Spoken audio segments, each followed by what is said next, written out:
Hello guys, പുതിയൊരു വീഡിയോയിലേക്ക് എല്ലാവർക്കും സ്വാഗതം. ഞാനിപ്പോൾ ഉള്ളത് നെടുങ്കണ്ടം RDOXിന് അടുത്താട്ടോ.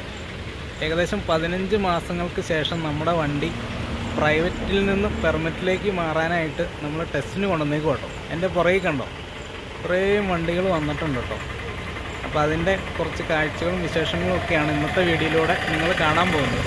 അപ്പോൾ നമ്മുടെ വണ്ടി ടെസ്റ്റ് വർക്കിനായിട്ട് കുറച്ച് വർക്കുകളൊക്കെ നമ്മൾ ചെയ്തിട്ടുണ്ടായിരുന്നു കേട്ടോ. അപ്പോൾ നിങ്ങൾ ആ വർക്കുകളൊക്കെ ഒന്ന് പോയി കണ്ടിട്ട് വരുമ്പോഴത്തേനും നമ്മുടെ വണ്ടിയുടെ ടെസ്റ്റൊക്കെ കഴിഞ്ഞിട്ട് ഞാൻ വരാം കേട്ടോ. കേസ് അപ്പോൾ നമ്മുടെ വണ്ടിയുടെ യെല്ലോ കളർ അടിക്കാൻ വേണ്ടിയിട്ട് നമ്മൾ നമ്മുടെ വർക്ക്ഷോപ്പിൽ വന്നേക്കും കേട്ടോ. കേസ് അപ്പോൾ നമ്മുടെ വണ്ടി പെർമിറ്റിലേക്ക് മാറുന്നതിൻ്റെ ഭാഗമായിട്ട് നമ്മൾ യെല്ലോ അടിക്കാനായിട്ട് പത്രമൊക്കെ വെച്ച് മാസ്കിംഗ് ടേപ്പൊക്കെ വെച്ച് മറച്ച് വെച്ചേക്കണേ കേട്ടോ ഈ കാണുന്നത്. ഈ യെല്ലോ അടിക്കുമ്പോൾ എന്നാ കുഴപ്പമെന്ന് വെച്ചിട്ടുണ്ടെങ്കിൽ മറ്റ് ഭാഗങ്ങളിലേക്ക് ഭയങ്കരമായിട്ട് പറന്നു പിടിക്കും.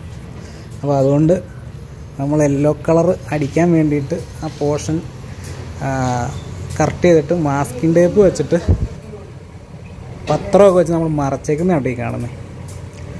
ഇതൊരു ഭയങ്കര സീനായിട്ടുള്ള പരിപാടിയാണ്. യെല്ലോ അടിക്കുന്നതിനേക്കാളും പാടാണ് ഇതൊന്നും ഇങ്ങനെ മറച്ചെടുക്കുന്നത്. നല്ല സമയമെടുക്കുന്ന ഒരു പരിപാടിയാണ് കേട്ടോ. അപ്പോൾ ഫ്രണ്ടിൽ നമ്മൾ പത്രമൊക്കെ വെച്ച് മറച്ചുകൊണ്ടിരിക്കുക കേട്ടോ. ഇനിയിപ്പം കുറച്ച് ഭാഗങ്ങളെ കൊണ്ട് മറച്ചെടുക്കാനായിട്ട്. അപ്പോൾ നമ്മുടെ ഈ കളർ എന്ന് പറയുന്നത് ഡസ്റ്ററിൻ്റെ കളറായിരുന്നു കേട്ടോ നമ്മൾ അടിച്ചത്. അപ്പം ഇതിനി ഒരു 400-ൻ്റെയൊക്കെ പേപ്പർ ഇട്ടിട്ട് നൈസായിട്ടൊന്ന് തേച്ച് കളഞ്ഞിട്ട് വേണം യെല്ലോ അടിക്കാനായിട്ട്. അപ്പോഴത്തേനും നമ്മുടെ മാസ്കിംഗ് ടേപ്പ് തീർന്നു പോയി. അപ്പോൾ ഇനി മാസ്കിംഗ് ടേപ്പൊക്കെ മേടിച്ചതിന് ശേഷം ആ ബാലൻസ് ഭാഗം കൂടെയൊക്കെ മറച്ചിട്ട് വേണം നമുക്ക് യെല്ലോ അടിക്കാനായിട്ട്.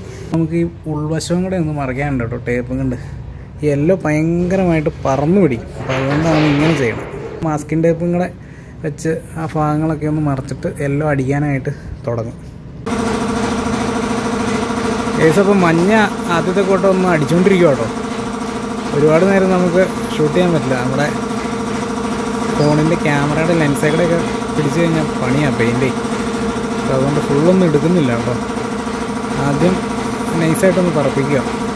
ഒറ്റ കവറിങ്ങിന് തീരാൻ ചാൻസില്ല. അപ്പോൾ അതുകൊണ്ട് 2 കോട്ടൊക്കെ ആയിട്ട് അടിക്കാൻ വേണ്ടിയിട്ട് അടിച്ചുകൊണ്ടിരിക്കുക. ഗൈസ് അപ്പോൾ നമ്മുടെ വണ്ടി ഇന്നലെ നമ്മൾ ആ യെല്ലോയൊക്കെ അടിച്ച് കൊണ്ടുവന്നായിരുന്നു കേട്ടോ.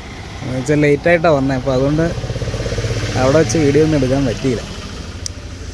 അപ്പോൾ ഒരു ചെറിയ കളി കിട്ടിയെന്നാന്ന് വെച്ചിട്ടുണ്ടെങ്കിൽ ഈ ബ്ലാക്കിലേക്ക് യെല്ലോ അടിച്ചത് മൊത്തം അങ്ങ് പറന്നു പിടിച്ചു കേട്ടോ. അപ്പോൾ നമുക്ക് നല്ല 8ൻ്റെ ഒരു പണിയായിപ്പോയി. ഇതുണ്ടോ, അത്യാവശ്യം അതിലെല്ലാം അങ്ങ് പറന്നു പിടിച്ചു. അത് വൻ സീനായി. ഇതുണ്ടോ, പ്ലാറ്റ്ഫോമൊക്കെ കണ്ടോ, വൻ സീനായിപ്പോയി. അത്യാവശ്യം നമ്മൾ ഡീസലും ഒക്കെ ഇട്ട് അന്നേരം തന്നെ തൂത്തു. അതുകൊണ്ട് മെയിൻ ഭാഗങ്ങളിലൊക്കെ ഉള്ളത് പോയി കിട്ടിയിട്ടുണ്ട്. ഇതുണ്ട്, ഇവിടെയൊക്കെ ആകെ ശോകമായിപ്പോയാറും പെയിൻറ്റ് പറന്നു പിടിച്ചിട്ട്. ഇവിടെയൊക്കെ നല്ല ഫിനിഷിങ്ങിലിരുന്ന ഇത് നോക്കി കണ്ടോ, നല്ല രീതിക്ക് പെയിൻറ്റ് പറന്നു പിടിച്ചു. ഇവിടെയൊക്കെ മാച്ച് നമ്മൾ ഡീസലൊക്കെ തൊട്ട് മാച്ച് കഴിഞ്ഞപ്പം കുറച്ചൊക്കെ പോയി കിട്ടി. എന്നാലും ഉണ്ട്, ഇവിടെ വെച്ച് പെയിൻറ്റ് ഡാമേജ് വന്നു. എന്നാലും വണ്ടിയുടെ ആ ബ്ലാക്കിൻ്റെ ആ ഒരു പുതുമ അങ്ങ് പോയി. കണ്ടോ, വൻ ശോകം. മൊത്തത്തിൽ പറന്നു പിടിച്ചേക്കണേ ഈ കാണുന്നത്. ഉള്ളൊക്കെ ഒരുമാതിരി സെറ്റപ്പിൽ അടിച്ചിട്ടുണ്ട്. പക്ഷേ ഇതാണ് അവസ്ഥ, മൊത്തം പറന്നു പിടിച്ചു. സീറ്റൊക്കെ എന്ന് പറഞ്ഞാൽ വൻ ശോകമായിപ്പോയി. അപ്പോൾ അങ്ങനെ നോക്കിക്കഴിഞ്ഞപ്പോൾ എന്തേ, ഇവിടെ വീണ്ടും ഒരു പാച്ച്. അത് നമ്മൾ നൈസായിട്ട് കുത്തിക്കളഞ്ഞ് വെച്ച് പേസ്റ്റ് ഇട്ട് നൈസായിട്ടൊന്ന് ടച്ച് ചെയ്യണം. അപ്പോൾ അങ്ങനെ നമ്മുടെ വണ്ടി വീണ്ടും ഓൺ ബോർഡിൽ നിന്ന് പെർമിറ്റ് ബോർഡിലേക്ക് മാറ്റിയിട്ടുണ്ട് കേട്ടോ. ഇനിയിപ്പം ഈ സൈഡിലെ നമ്പർ പ്ലേറ്റും കൂടെ പിടിപ്പിക്കാനുണ്ട് കേട്ടോ. അപ്പോൾ അത് ഡ്രില്ലിന് ഹോളൊക്കെ ഇട്ടിട്ട് വേണം പിടിപ്പിക്കാൻ. അപ്പോൾ നമ്മൾ മഞ്ഞ അടിച്ചേക്കണോണ്ട് വണ്ടി ടെസ്റ്റൊന്നും ചെയ്തില്ലെങ്കിൽ പോലും വണ്ടി ഇപ്പോൾ നിലവിൽ പെർമിറ്റിലേക്ക് മാറ്റണതുകൊണ്ട് നമ്മൾ ഫ്രണ്ടിലും ബാക്കിലൊക്കെ മഞ്ഞ നമ്പർ പ്ലേറ്റ് പിടിപ്പിച്ചിട്ടുണ്ട് കേട്ടോ. ഇനിയും കുറേ പരിപാടിയുണ്ട്. നമ്പർ പ്ലേറ്റുകൾ 2 പിടിപ്പിക്കാനുണ്ട്. പിന്നെ ഹെഡ്ലൈറ്റിനകത്ത് ഒരു ബൾബിൻ്റെ ഒരു പോയിൻ്റ് പോയിട്ടുണ്ട്, അത് മാറണം. പാർക്ക് ബൾബ് ഇടണം. പിന്നെ വൈപ്പർ പിടിപ്പിക്കണം. ബാക്കിലെ പേസ്റ്റ് ഇട്ട് വെച്ചേക്കണേ, അതും കൂടെയൊക്കെ ഒന്ന് ടച്ച് ചെയ്ത് മറച്ച് കഴിഞ്ഞാൽ ഏകദേശം പരിപാടികൾ തീരും കേട്ടോ. പിന്നെ ഇവിടെ ആ ഓണറിൻ്റെ ഡീറ്റെയിലും ഇൻഷുറൻസ് ഡീറ്റെയിലും പിന്നെ ഇവിടെ മിനിമം ചാർജിൻ്റെ ആ ഡീറ്റെയിലൊക്കെ ഒന്ന് എഴുതി കഴിഞ്ഞാൽ ഏകദേശം ടെസ്റ്റിൻ്റെ വർക്ക് ഇതൊക്കെ തീർന്നിട്ടുണ്ട്. നമ്മൾ ഈ വണ്ടി പ്രൈവറ്റ് ആക്കിയപ്പം വേറെ കളറല്ലായിരുന്നു, ഈ ഫ്രെയിമേലിൻ്റെ ഒക്കെ അടിച്ചായിരുന്നേ. അപ്പം ഈ ബ്ലാക്ക് അടിക്കുന്നതിന് മുമ്പ് മഞ്ഞ അടിച്ചാലാണ് നല്ല വൃത്തിയായിട്ട് ഇരിക്കുകയുള്ളൂ. ഇല്ലെങ്കിൽ നമ്മൾ എത്രത്തോളം, നിങ്ങൾ കണ്ടതല്ലേ നമ്മൾ പേപ്പറൊക്കെ വെച്ച് മറച്ചത്, എന്നിട്ടും വണ്ടി ആകെ ശോകമായിപ്പോയി. അപ്പോൾ നമ്മുടെ നമ്പർ വീണ്ടും നമ്മൾ പഞ്ച് ചെയ്തെടുത്തിട്ടുണ്ട് കേട്ടോ. 4 നമ്പർ പ്ലേറ്റ് പഞ്ച് ചെയ്തെടുത്ത് കഴിഞ്ഞപ്പോൾ 1200 രൂപയായി കേട്ടോ.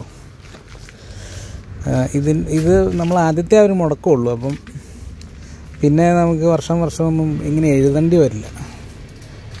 ഇപ്പോൾ ഇവിടെ എങ്ങനെ നമ്പർ പ്ലേറ്റ് വരാണ്ട് അപ്പുറ സൈഡും കണ്ടോ. പ്ലാറ്റ്ഫോമൊക്കെ നല്ല സൂപ്പറായിട്ടിരുന്ന കണ്ടോ, യെല്ലോ കളർ പിടിച്ചങ്ങനെ ഉണ്ടോ. വൻ ശോകമായിപ്പോയി, എന്നാ ചെയ്യണേ. അപ്പോൾ നമ്മൾ നമ്പർ പ്ലേറ്റ് ഹോൾ ഇടാൻ പോവാ കേട്ടോ. വീട് വിത്ത് വർക്ക്ഷോപ്പ് പോലെ നമ്മളങ്ങ് ഉപയോഗിക്കുക കേട്ടോ.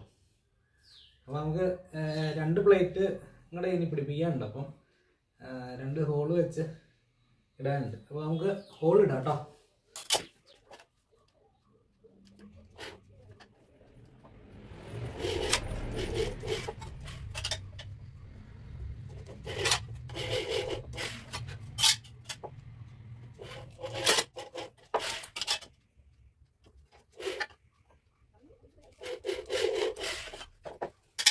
ഇപ്പോൾ നമ്മൾ 2 പ്ലേറ്റും ഹോളിട്ട് എടുത്തിട്ടുണ്ട് കേട്ടോ.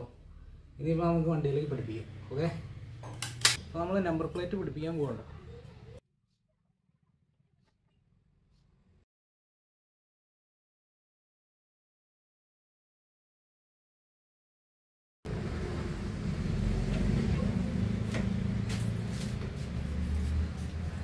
സെറ്റായിട്ടോ.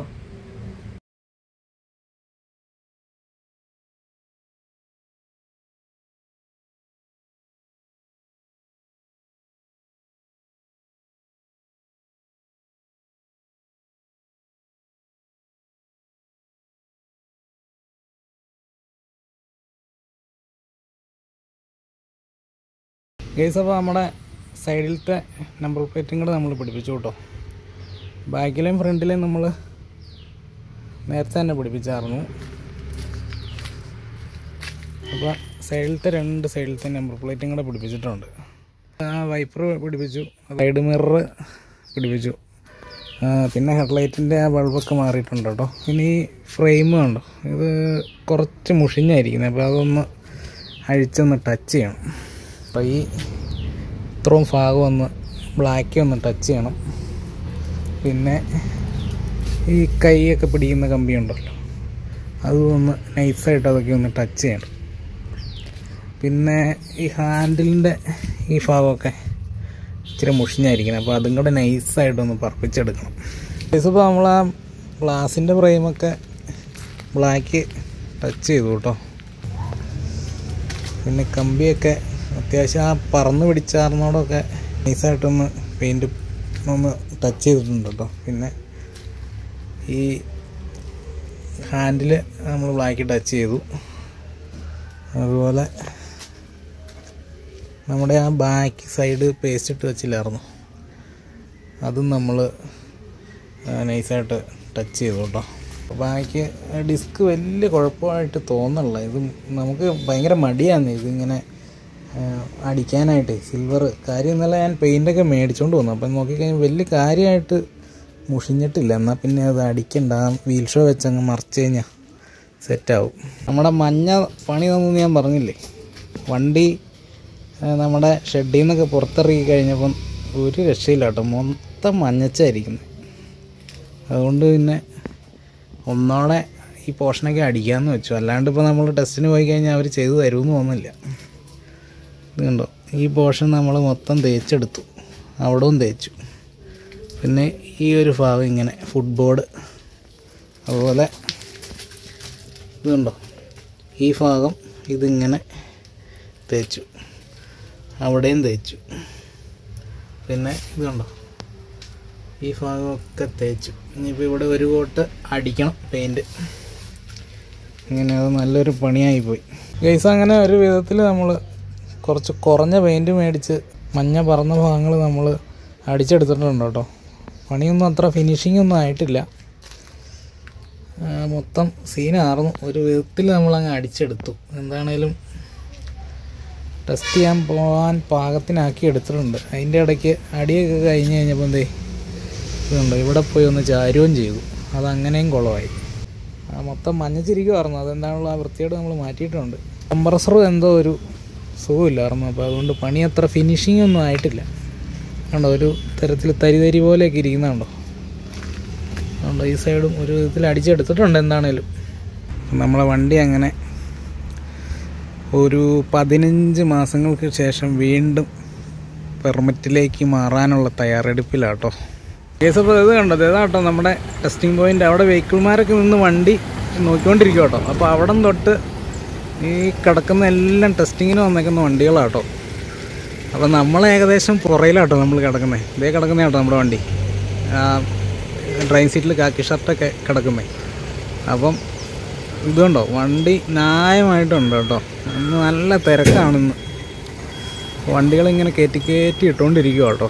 അപ്പം നമ്മുടെ മുന്നത്തെ വീഡിയോക്കിടെയൊക്കെ പറഞ്ഞേക്കുന്ന പോലെ തന്നെ നെടുങ്കണ്ട RDFSൻ്റെ കീഴിൽ ഓട്ടോകളൊക്കെ ടെസ്റ്റ് ചെയ്യണമെങ്കിൽ നമ്മുടെ വണ്ടിയുടെ ടയറിൻ്റെ ഒരു പൊസിഷനൊക്കെ നിങ്ങൾ നോക്കിക്കോട്ടോ. നമ്മുടെ കഴിഞ്ഞ വീഡിയോയിലൊക്കെ ഞാൻ പറഞ്ഞിട്ടുണ്ട്. ടയർ നിൽക്കുന്നുണ്ടോ, ഇത്രയും ടയർ നേരെ ആക്കിക്കൊണ്ട് വന്നെന്നൊക്കെയാണ് ഇവർ പറയുന്നത്. കണ്ടോ, ഒരു വൻ സീൻ പിടിച്ചൊരു ഏർപ്പാടാണ്. ഇനിയിപ്പോൾ നമ്മൾ ടെസ്റ്റൊക്കെ കഴിഞ്ഞതിന് ശേഷം വണ്ടി നമുക്ക് ടൗണിൽ ഓടിക്കണമെങ്കിൽ ഈ സ്പ്രിങ് മാറ്റിയിട്ട് സ്പ്രിങ് ഇടണം. വൻ സീനാണ്. കണ്ടോ ടയർ നിൽക്കണമുണ്ടോ. ഈ അവസ്ഥയിൽ നമ്മളെങ്ങനെ വണ്ടി ഓടിക്കും? പക്ഷേ ടെസ്റ്റ് ചെയ്ത് കിട്ടണമെങ്കിൽ ടയർ ഈ അവസ്ഥയിലാക്കിക്കൊണ്ട് വന്നു. ശോകമാണ്. നമ്മൾ വെയിറ്റിങ്ങിലാട്ടോ. നമ്മുടെ കൺസൾട്ടൻറ്റ് വന്നുള്ളൂ. അപ്പം ആ അങ്ങേ എൻഡി കണ്ടോ, അവിടെയാണ് വണ്ടി നോക്കണേ. വെഹിക്കിൾമാരവിടെ വണ്ടി നോക്കിക്കൊണ്ടിരിക്കുക കേട്ടോ. നമ്മൾ ഓരോ വണ്ടികൾ പോകുമ്പോഴത്തേനും ഇങ്ങനെ വണ്ടികൾ കയറ്റി ഇട്ടുകൊണ്ടിരിക്കുകയാണ്. കേസ് ഇപ്പോൾ അങ്ങനെ 8ൻ്റെ പണി ഒരെണ്ണം കിട്ടിയിട്ടുണ്ട് കേട്ടോ. നോക്കി, ഏറ്റവും ലാസ്റ്റ് വന്നിട്ടുണ്ട്. ഇനിയിപ്പോൾ ഞാൻ വണ്ടി എവിടം തൊട്ട് എവിടം വരെ കിടക്കുന്നുണ്ടെന്ന് ഞാൻ നിങ്ങളെ കാണിച്ചു തരാം കേട്ടോ. നമ്മുടെ വണ്ടി ഏറ്റവും പുറയിലായിട്ടുണ്ട്. ഇനി നമ്മുടെ പുറയിൽ വണ്ടികൾ വരാനുണ്ട് കേട്ടോ. ഇനിയിപ്പോൾ വണ്ടികൾ കിടക്കണം ഞാനൊന്ന് കാണിച്ചു തരാം കേട്ടോ. ഉണ്ടോ, ഈ കൊമേഴ്സിൽ ഇന്ന് കൂടുതലാണ് കേട്ടോ. അതുകൊണ്ടാണ് ഇങ്ങനെ ഇത്രയും തിരക്ക് വന്നതെന്ന് എനിക്ക് തോന്നണം. ഇതുണ്ടോ, നോക്കി എവിടം തൊട്ടാണ് നമ്മുടെ വണ്ടികൾ കിടക്കണേന്ന് നോക്കി. ഇതുണ്ടോ, അവിടെ ഒരു വളവാട്ടോ. ആ വളവ് കഴിഞ്ഞ് അതിൻ്റെ അപ്പുറത്തേക്ക് വന്നു കേട്ടോ. നമ്മുടെ വണ്ടി ഏറ്റവും പുറവശത്താണ് കിടക്കണേ. ഇതുണ്ടോ, ഇനിയിപ്പോൾ ഇതിങ്ങനെ കിടക്കണേക്ക് കാണണം. നോക്കി, അതിൻ്റെ അപ്പുറത്തേക്കും ഉണ്ട്. നമ്മൾ ആദ്യം കിടന്ന സ്ഥലത്തൊക്കെ ഉണ്ട് കേട്ടോ. കണ്ടോ, അവിടെ തൊട്ട് ഇങ്ങനെ വഴിയുടെ ഒരേ സൈഡിൽ കൂടെ ഇങ്ങനെ കിടക്കുകയാണ് വണ്ടികൾ. എന്താ ഇന്നിങ്ങനെ തിരക്കുമ്പോൾ ഒരു പിടുത്തവും കിട്ടുന്നില്ല കേട്ടോ. ഞാൻ ഇത്രയും കാലം വണ്ടി ടെസ്റ്റിങ്ങിന് വന്നിട്ട് ഇതുപോലൊരു തിരക്ക് ഇന്ന് കേട്ടോ. കൊമേഴ്സിലാണ് കൂടുതലും. ഭയങ്കരമായിട്ട് നാഷണൽ പെർമിറ്റ്, അതുപോലെ ടിപ്പറുകൾ, പിക്കപ്പുകൾ എല്ലാം. കേസപ്പോൾ ആ ഇലക്ട്രിക് ഓട്ടോ നോക്കണോടത്താട്ടോ ആദ്യത്തെ നമ്മുടെ വണ്ടികൾ നോക്കി തരുന്നേ. അപ്പോൾ അവിടെ നോക്കി നമ്മുടെ വണ്ടി ഓക്കെ ആയിട്ട് കിട്ടിയിട്ടുണ്ട് കേട്ടോ. ഇനിയിപ്പോൾ നമ്മൾ അടുത്ത സ്ഥലത്ത് നോക്കാനായിട്ട് വെയിറ്റിങ്ങിലാട്ടോ. അപ്പോൾ അത് കണ്ടോ, ഇത്രയും വണ്ടിയും കൂടെ നമ്മുടെ ഫ്രണ്ടിലുണ്ട്. അപ്പം ഇനി ആ ഭാഗത്തും കൂടെ നോക്കിയാലാണ് നമ്മുടെ വണ്ടി പക്കയായിട്ട് ഫിറ്റ്നസ് ആയി കിട്ടുള്ളൂ കേട്ടോ. അപ്പോൾ അതും കൂടെ കഴിഞ്ഞിട്ടുണ്ടെങ്കിൽ നമ്മുടെ വണ്ടി 15 മാസങ്ങൾക്ക് ശേഷം വീണ്ടും ടാക്സി പെർമിറ്റിലേക്ക് അയക്കുവാണ് കേട്ടോ. കേസ് അപ്പോൾ നമ്മുടെ വണ്ടിയുടെ ടെസ്റ്റ് കഴിഞ്ഞിട്ടുണ്ട് കേട്ടോ. രണ്ടാമത്തെ സ്ഥലത്ത് വെഹിക്കിൾ വണ്ടി നോക്കിയിട്ട് കുറച്ച് സീനായിരുന്നു. എന്താണെങ്കിലും വണ്ടി ചെയ്തു തന്നിട്ടുണ്ട്. അപ്പോൾ നമ്മുടെ വണ്ടി ഏകദേശം 15 മാസമായിട്ട് പ്രൈവറ്റിലേക്ക് മാറിയായിരുന്നു കേട്ടോ. അപ്പോൾ അതിന് ശേഷം നമ്മളൊരു 2012 മോഡൽ വണ്ടി എടുത്ത് ഉപയോഗിച്ചുകൊണ്ടിരിക്കുമായിരുന്നു. അപ്പം 15 വർഷം കൂടിയ വണ്ടികളൊക്കെ സ്ക്രാപ്പ് ചെയ്യണമെന്നുള്ളൊരു നിയമം വന്നുകൊണ്ടാണ് നമ്മുടെ ഈ കിടക്കുന്ന വണ്ടി നമ്മൾ പ്രൈവറ്റിലേക്ക് മാറ്റിയത്. അപ്പോൾ ഏകദേശം 15 മാസമായി ഇപ്പം. അപ്പോൾ എന്താണെങ്കിലും നമ്മുടെ വണ്ടി പെർമിറ്റിലേക്ക് മാറിയിട്ടുണ്ട്. അപ്പോൾ നമ്മുടെ വണ്ടിയുടെ ടെസ്റ്റിൻ്റെ കുറച്ച് കാഴ്ചകളും വിശേഷങ്ങളും ഒക്കെ ആയിരുന്നു കേട്ടോ ഇന്നത്തെ വീഡിയോയിലൂടെ നിങ്ങൾ കണ്ടത്. അപ്പോൾ നമ്മുടെ വീഡിയോ ഇവിടെ വെച്ച് വൈൻഡപ്പ് ചെയ്യുകയാണ്. വീഡിയോ നിങ്ങൾക്ക് ഇഷ്ടപ്പെട്ടിട്ടുണ്ടെങ്കിൽ വീഡിയോ ലൈക്ക് ചെയ്യുക, ഷെയർ ചെയ്യുക, നിങ്ങളുടെ അഭിപ്രായങ്ങളും നിർദ്ദേശങ്ങളൊക്കെ കമൻറ്റ് ചെയ്യുക. നമ്മുടെ ചാനലിൽ നിങ്ങൾ ആദ്യമായിട്ടാണ് വീഡിയോകൾ കാണുന്നതെങ്കിൽ നമ്മുടെ ചാനലൊന്ന് സബ്സ്ക്രൈബ് ചെയ്ത് സപ്പോർട്ട് ചെയ്യുക. അതോടൊപ്പം ആ ബെല്ലൈക്കൺ ഓൾ എനേബിൾ ചെയ്ത് വെക്കുകയാണെങ്കിൽ ഇത്തരത്തിൽ നമ്മുടെ ചാനലിൽ ഞാൻ അപ്ലോഡ് ചെയ്യുന്ന വീഡിയോകൾ നിങ്ങൾക്ക് നോട്ടിഫിക്കേഷനായിട്ട് ലഭിക്കുന്നതായിരിക്കും. അപ്പോൾ പുതിയൊരു വീഡിയോയുമായിട്ട് വീണ്ടും കാണുന്നവരെ ബൈ.